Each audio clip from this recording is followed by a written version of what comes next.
Good morning, welcome to నమస్తే నాగేశ్వర్. సమకాలీన రాజకీయ అంశాలు, లేటెస్ట్ పొలిటికల్ అప్డేట్స్ అందించడానికి మనతో సీనియర్ సంపాదకులు ప్రొఫెసర్ నాగేశ్వర్ గారు సిద్ధంగా ఉన్నారు. సార్ నమస్తే సార్. సార్, దేశంలో ప్రపంచంలో కానీ ఒక కీలకమైన ఘట్టాలకి తెల రేపుతున్నారు. ముఖ్యంగా ట్రంప్ తీసుకుంటున్న వైఖరిలు ఒకవైపు అయితే, ఆయన ఆలోచన సరళి, ఆయన వేస్తున్న అడుగులు, దీని మీద ఎక్కువగా చర్చ జరుగుతున్నది. ఈ నేపథ్యంలో అమెరికా రష్యాతో భేటీ అవ్వడం, అది ఉక్రెయిన్లో శాంతి ఉన్నత స్థాయి కమిటీ ఏర్పాటు చేద్దామని, ట్రంప్ పుతిన్ భేటీకి సంబంధించి ప్రధానంగా అందులో ఉన్న ఇన్సైడ్ ఏంటి సార్? అంటే ఇది హిస్టారిక్ సమ్మిట్ మీరు అన్నట్లు, ఎందుకంటే సౌదీ అరేబియాలో జరిగింది. అమెరికాకు చెందిన విదేశాంగ మంత్రి మార్క్ రుబియో, జాతీయ భద్రతా సలహాదారు national security adviser Mike Waltz, అలాగే మీకు అమెరికా ట్రంప్ ఎన్వాయ్ అయిన స్టీవ్ విట్కాఫ్, ఇలా ట్రంప్ పంపించినటువంటి డెలిగేషను అమెరికాకు చెందిన ఉన్నత స్థాయి డెలిగేషన్. అలాగే రష్యా నుంచి Russian foreign minister Sargi Lavrov పాల్గొన్నారు. సో ఆయన పుటిన్కు అత్యంత సన్నిహితుడు. సో అందువల్ల ఇటు అమెరికా నుంచైనా రష్యా నుంచైనా చాలా కీలకమైన ఉన్నత స్థాయి అధికారులు పాల్గొన్నటువంటి మీటింగ్ అది. ఈ మీటింగ్లో కాంక్రీట్గా అవుట్కమ్ అంటే ఒక్క మీటింగ్లోనే ఎప్పుడు కూడా అదేంటి బటన్ స్విచ్ ఆన్ చేసి ఆఫ్ చేసినట్టు ఉండదు కదా, వెంటనే వారు ఆగిపోయింది అని స్విచ్ ఆఫ్ చేయలేరు. ఈ మీటింగ్లో క్లియర్గా కొన్ని డిసిషన్ తీసుకున్నారు. మొదటి డిసిషన్ ఏంటంటే, అమెరికా రష్యా సంబంధాలలో ఉన్న ఇరిటెంట్స్, అడ్రస్ ద ఇరిటెంట్స్ అన్న పదం వాడారు. అంటే ఇబ్బందుల్ని చర్చించి సమీక్షించుకొని వాటిని పరిష్కరించుకునే ప్రయత్నం చేయాలని. ఆ ఇరిటెంట్స్ అంటే ఏంటి? రష్యా ఉక్రెయిన్ పైన యుద్ధం చేస్తుండడం ఇరిటెంటా, అలాగే దానికి ప్రతిస్పందనగా రష్యా పైన అమెరికా ఆంక్షలు పెట్టడం ఇరిటెంటా, ఇది తేలాలి. Irritants in America Russia relation, ముఖ్యంగా ఉక్రెయిన్ వార్ మొదలయ్యాక రెండు దేశాల సంబంధాల్లో వచ్చినటువంటి సమస్యల్ని పరిష్కరించుకోవాలి అనే ఒక సంకల్పాన్ని వ్యక్తం చేశారు. ఇది మొదటిది. రెండవది, రష్యా ఉక్రెయిన్ వార్ను ముగించేందుకు అవసరమైన రోడ్ మ్యాప్ను, అవసరమైన చర్యల్ని ఖరారు చేసేందుకు ఒక టీంను ఏర్పాటు చేశారు. అంటే యుద్ధం ఆపటానికి ఒక ఉన్నత స్థాయి బృందాన్ని ఏర్పాటు చేశారు. మూడవది, యుద్ధం అయిపోయాక, అంటే అంత కాన్ఫిడెంట్గా యుద్ధం అయిపోయాక ఏం చేయాలో కూడా అగ్రిమెంట్కి వచ్చారు. యుద్ధం ఆపుతారన్న చిత్తశుద్ధికి అదొక ఉదాహరణ. యుద్ధం అయిపోయాక post war reconstruction of Ukraine, అంటే ఉక్రెయిన్ను యుద్ధానంతర పునర్నిర్మాణంలో ఏర్పడేటువంటి ఆర్థిక, ఎకనామిక్ అండ్ ఇన్వెస్ట్మెంట్ ఆపర్చునిటీస్, దాంట్లో కూడా ఈ రెండు దేశాలు కోఆపరేట్ చేసుకోవాలి అని కూడా అగ్రిమెంట్లోకి వచ్చారు. ఓకే. నాలుగవది, to keep up the engagement, అంటే ఇప్పుడు ఈ ఉన్నత స్థాయి మీటింగ్ జరిగాము, ఈ సంప్రదింపుల్ని, ఈ చర్చల్ని, ఈ ప్రక్రియను మరింత ముందుకు తీసుకెళ్ళాలని. ముందుకు తీసుకెళ్ళడం అంటే మీనింగ్ ఆటోమేటిక్గా ఫారిన్ మినిస్టర్స్ కలిశారు. ఇంకా ముందుకు తీసుకెళ్లాలంటే ఇక దేశ అధ్యక్షులు కలవడమే. అందువల్ల పుటిన్ ట్రంప్ మీటింగ్కు కావాల్సినటువంటి సమిట్ మీటింగ్ కావాల్సిన ఏర్పాట్లు చేయడం.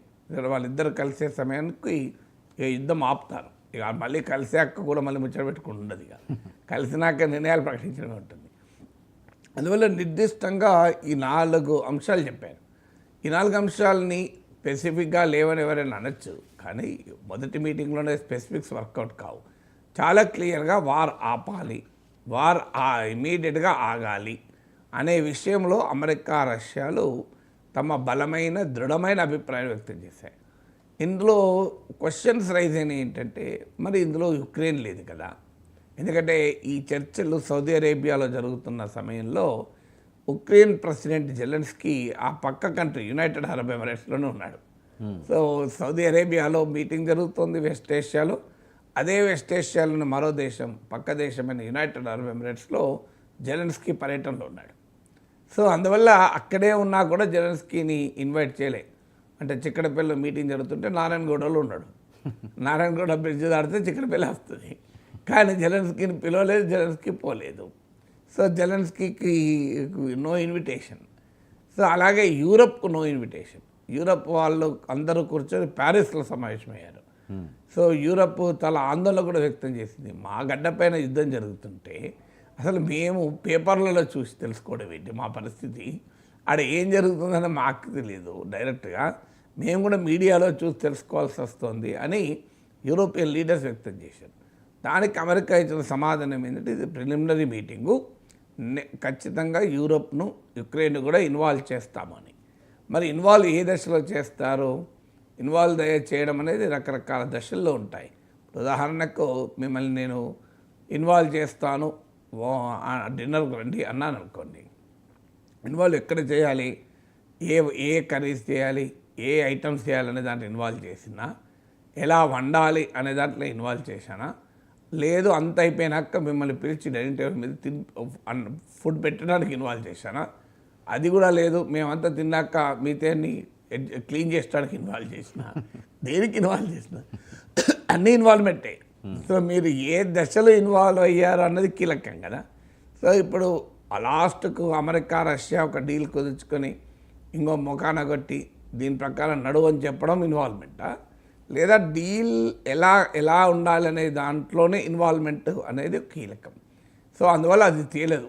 ఇప్పుడు యూరప్ ఉక్రెయిన్ల ఇన్వాల్వ్మెంట్ ఎలా ఉంటుంది తెలియదు. ఉక్రెయిన్ ఇప్పటికే ప్రకటించింది జెలెన్స్కీ, మాకు సంబంధం లేకుండా, మా ప్రమేయం లేకుండా, మా భాగస్వామ్యం లేకుండా మా గురించి చర్చించే చర్చల్ని మేము గుర్తించము, దాని గురించి అక్కడ జరిగే ఒప్పందాలు మేము గుర్తించము అన్నాడు. కానీ జెలెన్స్కీ మాటలన్నది ఈజీ కాదు. అది గుర్తించక ఏం చేస్తాడు? ఒక్కసారి అమెరికా ట్యాప్ బంద్ చేస్తే వాటర్ లేదు నాకు. అమెరికా ఆయుధాలు నిధులు సమకూర్చకపోతే ఉక్రెయిన్ యుద్ధం చేయలేదు. అందువల్ల జెలెన్స్కీ ఉపన్యాసాలు ఇవ్వగలుగుతాడు తప్ప రియాలిటీలో ఏం చేయలేడు. కానీ అది తెలిసినా జెలెన్స్కీ కొంత గంభీరాన్ని ప్రకటిస్తున్నాడు. సో నెక్స్ట్ క్వశ్చన్, అందువల్ల మొదలు యూరప్ ఉక్రెయిన్లు ఏ రకంగా ఇన్వాల్వ్ అవుతారు, ఏ రకంగా ఇన్వాల్వ్ చేస్తారు అన్నది తేలాలి. తర్వాత ఈ యుద్ధానికి బేసిక్ ప్రిమైసెస్ ఆపాలంటే ఏంటి? ఆపాలి అంటే ఒకటి టెరిటరీ, రష్యా ఏం కన్సెషన్స్ ఇస్తుంది, ఉక్రెయిన్ ఏం కన్సెషన్స్ ఇస్తుంది అనేది క్వశ్చన్. రష్యా కండిషన్స్కి వచ్చే వరకు నాటోలో ఉక్రెయిన్ మెంబర్ కాకూడదు అని. వాస్తవంగా ఈ అంశమే రష్యా యుద్ధం చేస్తానికి కారణమైంది. అది పుటిన్ కూడా ఎక్నాలెడ్జ్ చేశాడు. సో ట్రంప్ కూడా ఎక్నాలెడ్జ్ చేశాడు. పుటిన్ చాలాసార్లు చెప్పాడు, నాటోలో ఉక్రెయిన్ చేరితే రష్యా అంగీకరించదు. ఎందుకు అంగీకరించదు అంటే, నాటోలో ఉక్రెయిన్ చేరితే నాటో బలగాలు అంటే అమెరికా, తన ప్రధాన ప్రత్యర్థి అయిన అమెరికా బలగాలు ఉక్రెయిన్లో ఉంటాయి, అంటే రష్యా పొలిమేరల్లో ఉంటాయి, రష్యాకు 5 కిలోమీటర్ల దూరంలో ఉంటాయి. దాన్ని ఎవరు కూడా అంగీకరించరు అని పుటిన్ చెప్పడమే కాదు, ట్రంప్ కూడా చెప్పాడు. ఇది చరిత్రలో మనకు అనుభవాలు కూడా ఉన్నాయి. క్యూబాలో రష్యా వాళ్ళు మిసైల్స్ పెడతా అన్నప్పుడు అమెరికా కంప్లీట్ క్యూబాను దిగ్బంధించింది. అంటే క్యూబన్ మిసైల్ క్రైసిస్ అంటారు. ఎందుకంటే క్యూబా అమెరికాకు పక్కనే ఉంటుంది. సోవియట్ యూనియన్ వచ్చి అక్కడ మిసైల్స్ పెడితే అమెరికా సెక్యూరిటీకి ప్రమాదం కదా. అయితే ఇది ఇది గుర్తించాడు కనుక ట్రంప్ క్లియర్గా నాటోలో ఉక్రెయిన్ చేర్చుకునే ప్రసక్తే లేదు, ఇట్ ఈజ్ నాట్ ప్రాక్టికల్ అని ప్రకటించాడు. అంటే రష్యా పెట్టిన మొదటి కండిషన్ అగ్రీడ్. తర్వాత యుక్రెయిన్ యూరోపియన్ ఎకనామిక్ యూనియన్లో చేరడం, యూరోప్లో ఎకనామిక్ ఇంటగ్రేషన్ చేయడం, దీన్ని కూడా మరి రష్యా అంగీకరిస్తుందా అనే చర్చలు వచ్చింది. కానీ నిన్న రష్యా ప్రకటించింది ఏంటంటే అంగీకరిస్తాం, ఒక సావరెన్ కంట్రీ ఏ గ్రూపింగ్లో చేరొచ్చు, ఎకనామిక్ ఇంటగ్రేషన్కి మేము వ్యతిరేకం కాదు, సెక్యూరిటీ అలయన్సెస్లో చేరినప్పుడు మాత్రమే మాకు కన్సర్ను అని స్పష్టం చేసింది. అంటే ఉక్రెయిన్ యూరోపియన్ యూనియన్లో కలవడాన్ని రష్యా అంగీకరిస్తుంది, వ్యతిరేకించదు, కానీ నాటోలో చేరడాన్ని వ్యతిరేకిస్తుంది అని. సో ఇలా ఒక్కొక్క రష్యా కొన్నిట్లో ఒప్పుకుంటోంది. అయితే మెయిన్ ఇష్యూ ఎక్కడ వస్తుంది అంటే రష్యా ఆక్రమించుకున్న territory. Russia 20 to 30% of Ukraine టెరిటరీని ఆక్రమించుకుంది. 2014లోనే క్రిమియాను ఆక్రమించింది. ఇప్పుడు ఈ 22లో ప్రారంభమైన యుద్ధంలో ఈ 3 ఏళ్లలో మరికొంత భూభాగాన్ని ఆక్రమించింది. లుహాన్స్క్ అని, డొనెట్స్క్ అని, డాంబాస్ అని ఈ మన పేపర్లను చూస్తున్నాయి ఈ పేర్లు. సో ఈ ప్రాంతాలని రష్యా ఆక్రమించింది. ఎందుకంటే యుక్రెయిన్కు ఉన్న క్యారెక్టర్ ఏంటంటే, ఉక్రెయిన్ రష్యా బార్డర్లోమో రష్యన్ మాట్లాడే ప్రజలు ఉంటారు ఎక్కువ మంది, అటువైపు వెస్ట్రన్ బార్డర్ అనుకుంటాను, ఉక్రెయిన్కు పోలాండ్ అటువైపు ఉన్న బార్డర్లోమో యుక్రేనియన్ భాష మాట్లాడే వాళ్ళు ఎక్కువ ఉంటారు. ఈ రష్యన్ భాష మాట్లాడే ప్రజల్లో రష్యన్ కల్చరు, రష్యన్ ఇన్ఫ్లుయెన్స్ ఎక్కువ ఉంటుంది. అందులో కొన్ని ప్రాంతాలు అయితే రష్యాలో విలీనం కావాలన్న డిమాండ్లు, రెఫరెండములు అవన్నీ కూడా జరిగాయి. అందువల్లనే ఉక్రెయిన్లో రష్యాకు దగ్గరలో ఉన్న ప్రాంతంలో కొంత భూభాగాన్ని రష్యా ఆక్రమించింది. అలాగే రష్యాలోని ఒక చిన్న ప్రాంతం కురుస్క్ అనే ప్రాంతాన్ని ఉక్రెయిన్ కూడా ఆక్రమించింది. జెలెన్స్కీ ఏమంటాడంటే మేము ఆక్రమించుకున్న ప్రాంతం ఇచ్చేస్తాం, మీరు ఆక్రమించుకున్న ప్రాంతం ఇచ్చేయండి అని. సమస్య ఏంటంటే ఉక్రెయిన్ ఆక్రమించుకున్న ప్రాంతం చాలా చిన్నది, రష్యా ఆక్రమించుకున్న ప్రాంతం చాలా పెద్దది. అందుకు రష్యా అంగీకరిస్తుందా అనేది క్వశ్చన్. మరి రష్యా అంగీకరించినప్పుడు ఉక్రెయిన్ తన ల్యాండ్ వదులుకుంటుందా? ట్రంప్ ఏమంటున్నాడు? వదులుకోమని చెప్తున్నాడు. ఎందుకని ఆయనది కాదు కదా ట్రంప్. ట్రంప్ ఏంటంటే అమెరికా ల్యాండ్ అయితే వదులుకోడు, వదులుకోకపోగా పనామా, కెనడా నాకు కావాలంటాడు, డెన్మార్క్ నా గ్రీన్లాండ్ కావాలంటాడు, కెనడా కావాలంటాడు. కానీ అమెరికా తనకోమో అన్నీ కావాలంటాడు ట్రంప్. కానీ ఇక్కడ మాత్రం ఉక్రెయిన్ వదులుకోమంటున్నాడు. ఏమన్నది వదిలేసేరాదంటున్నాడు. సో ఇప్పుడు ఉక్రెయిన్ ఆ ల్యాండ్ వదులుకుంటుందా పీస్ కొరకు అని. తర్వాత మరి ల్యాండ్ వదులుకున్నా కూడా నెక్స్ట్ క్వశ్చన్ వస్తుంది, మళ్ళీ రష్యా వార్ చేయదని గ్యారంటీ ఏంటి? దీనికి సెక్యూరిటీ గ్యారంటీస్ ఏముంటాయి అని ఉక్రెయిన్ అడుగుతుంది. ఎందుకంటే గతంలో ఇచ్చిన గ్యారంటీలు విఫలమయ్యాయి. మిడ్ 90స్లో గార్బచోవ్ ఉన్న రోజుల్లోనే అగ్రిమెంట్ ఒకటి కుదిరింది సోవియట్ విచ్ఛిన్నమైన సమయంలో. ఆ అగ్రిమెంట్ ప్రకారం ఉక్రెయిన్ దగ్గర అణ్వాయుధాలు ఉండే. వాస్తవంగా సోవియట్ యూనియన్ అణ్వాయుధాల్లో రష్యాలో కొన్ని ఉంటే ఉక్రెయిన్లో కొన్ని ఉండే. ఉక్రెయిన్ అణ్వాయుధాలు వదులుకున్నప్పుడు అమెరికా, యూరప్, రష్యా కలిసి ఉక్రెయిన్కు ఒక గ్యారంటీ ఇచ్చాయి, నీ సెక్యూరిటీకి మేము హామీ అని. కానీ హామీ ఇచ్చిన రష్యానే యుద్ధం చేసింది. కారణం ఏంటంటే హామీ ఇచ్చిన అమెరికా, యూరప్లు ఉక్రెయిన్ తమ మిలిటరీ కూడంలో చేర్చుకునే ప్రయత్నం చేశాయి. అగ్రిమెంట్ ఏంటంటే ఉక్రెయిన్ న్యూట్రల్ కంట్రీగా ఉంటుంది, ఉక్రెయిన్ యూరప్కు రష్యాకు మధ్య బఫర్ జోన్గా ఉంటుంది, అది దాటి అమెరికా, యూరప్ రాదు రష్యా వైపు అని అగ్రిమెంట్. సో కానీ ఆ అగ్రిమెంట్ను ఉల్లంఘించి గర్బచోవ్కి ఇచ్చిన హామీ అమెరికా ఏంటంటే మా నాటోను తూర్పు వైపుగా మేము ఎక్స్పాండ్ చెయ్యము అని. కానీ తూర్పు వైపుగా ఎక్స్పాండ్ చేయడమే కాదు, చెప్పిన దానికి భిన్నంగా ఉక్రెయిన్ కూడా కలుపుకునే ప్రయత్నం చేశారు. అక్కడ రష్యాకు మండింది. సో మీరు ఇచ్చిన హామీ ఏంటి? మీరు తూర్పు వైపు రానన్నారు, ఆఖరికి మీకు మాకు మధ్య ఉక్రెయిన్ అన్న బఫర్ జోన్గా ఉంటుందన్నారు. అది లేకుండా మీరు ఉక్రెయిన్ కూడా చేర్చుకుని మేము ఎందుకుంటామని యుద్ధం మొదలైంది. సో అందువల్ల ఇప్పుడు ఆ యుక్రెయిన్కు సెక్యూరిటీ మరి ఏంటి నెక్స్ట్? ఇక్కడ యుక్రెయిన్ అడుగుతున్నది ఏంటంటే అమెరికా ట్రూప్స్, అసలు ఉక్రెయిన్ అడుగుతున్న మొదలు మాకు నాటో మెంబర్షిప్ ఇవ్వండి. నాటో మెంబర్షిప్ ఇస్తే గ్యారంటీ. ఎందుకంటే నాటో ఒప్పందం ప్రకారం నాటోలోని ఏ సభ్య దేశం పైన దాడి జరిగినా మిగతా దేశాలన్నీ తమ పైన దాడి జరిగినట్టే భావిస్తాయి. అందువల్ల నాటోలో ఇటీవల స్వీడన్ చేరింది, ఫిన్లాండ్ చేరుతుందంటోంది. అప్పుడు ఒకవేళ స్వీడన్ పైన ఎవరైనా యుద్ధం చేస్తే అమెరికా నా పైన యుద్ధం చేసినట్టు భావిస్తుంది, జర్మనీ నా పైన యుద్ధం చేసినట్టు భావిస్తుంది, బ్రిటన్ నా పైన యుద్ధం చేసినట్టు భావిస్తుంది, ఫ్రాన్స్ నా పైన యుద్ధం చేసినట్టు భావిస్తుంది. అందువల్ల నాటోలో మెంబర్షిప్ ఉంటే నాకు గ్యారంటీ రష్యా వాడు జోలికి రాడని. అది రష్యా అంగీకరించలేదు, పుటిన్ మన ట్రంప్ అంగీకరించలేదు. ఎందుకంటే అసలు మీ మూలమే అక్కడే కదా, అది అయిపోయింది. ఇక నెక్స్ట్ ఏంటి? మరి మాకు రష్యా వాళ్ళు వచ్చి దాడి చేయకుండా మీరు ఏం చేస్తారు అంటే అమెరికా బలగాలు, యూరోపియన్ బలగాలు కలిసి మాకు సెక్యూరిటీ ఇవ్వాలి అనేది జెలెన్స్కీ వాదన. అందుకు అమెరికా సిద్ధంగా లేదు. మా బలగాలు పంపము, మా డబ్బులు ఇవ్వము, మా ఆయుధాలు ఇవ్వము, నీ దగ్గర ఏముంటే తీసుకుంటామంట అంటాం.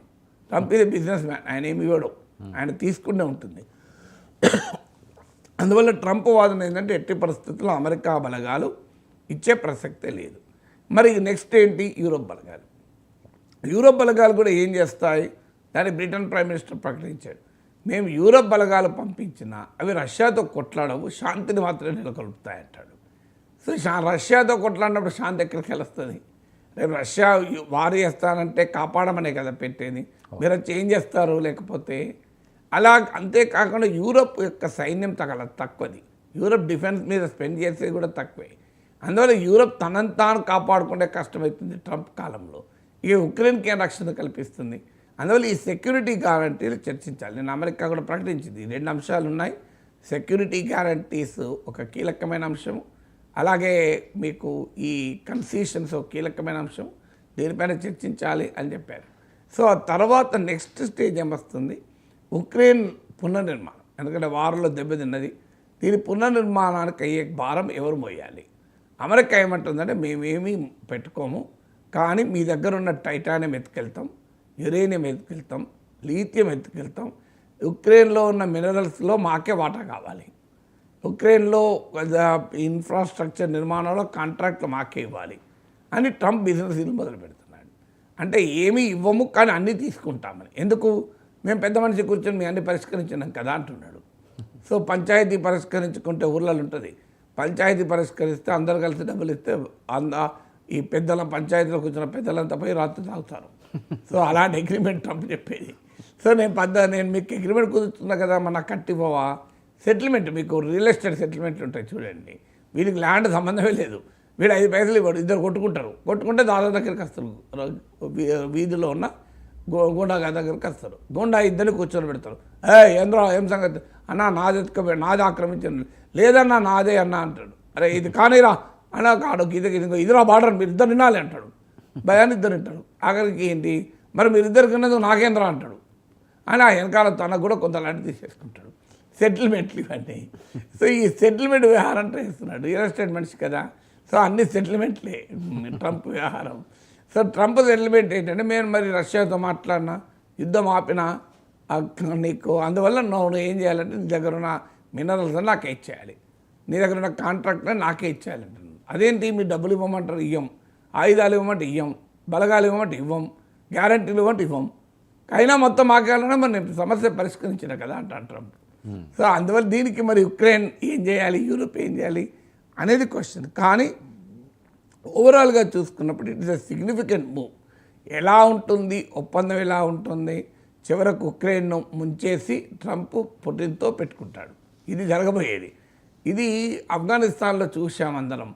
ఆఫ్ఘన్లో 20 ఏళ్ళు ఒక ప్రభుత్వానికి మద్దతు ఇచ్చిన అమెరికా చివరకు తాలిబాన్కి ఆఫ్ఘనిస్తాన్ అప్పచెప్పేసి రాత్రి వెళ్ళిపోయింది. ఇక్కడ కూడా అదే జరుగుతుంది. బహుశా యుక్రెయిన్ను పుటిన్కి అప్పచెప్పిన ఆశ్చర్యం లేదు, జెలెన్స్కీ పారిపోయిన ఆశ్చర్యం లేదు. జెలెన్స్కీ ఉంచి ఆ ఉక్రెయిన్ ఉన్న మినరల్స్ అన్నీ అమెరికా లాక్కపోయినా ఆశ్చర్యం లేదు.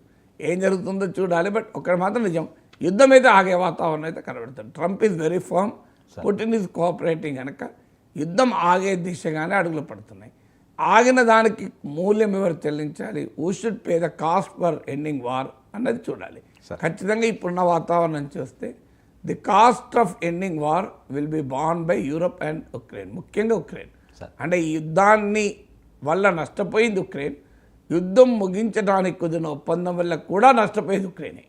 సో ఉక్రెయిన్ పరిస్థితి ఏంటి అంటే, అమెరికా పైన నమ్మి, అమెరికా పైన ఆశపడి రష్యా లాంటి బలమైన దేశంతో పెట్టుకున్నాడు, ఇవాళ అనుభవించే పరిస్థితి వచ్చింది.